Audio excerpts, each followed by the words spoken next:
Welcome to read explain.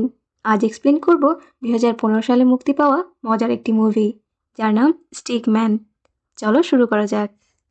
মুভিটি একটি ছোট্ট শহর থেকে শুরু হয়, যেটি সম্পূর্ণ বরফে ঢাকা ছিল।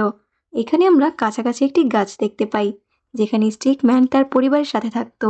স্টিক ম্যানের পরিবারে তার স্ত্রী এবং 3টি সুন্দর সুন্দর সন্তান ছিল, যারা স্টিক ম্যানের খুব প্রিয় ছিল।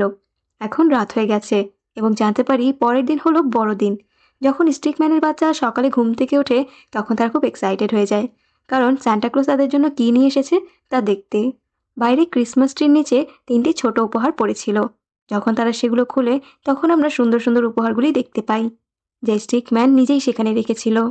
এরপরে স্টিকম্যান তার বাচ্চাদের এই মুভিটির সম্পূর্ণ এক্সপ্লেনেশন ভিডিও দেখতে চাইলে আমাদের চ্যানেলটিকে সাবস্ক্রাইব করে এই ভিডিও প্রথম কমেন্টে দেওয়া লিঙ্কে ক্লিক করুন।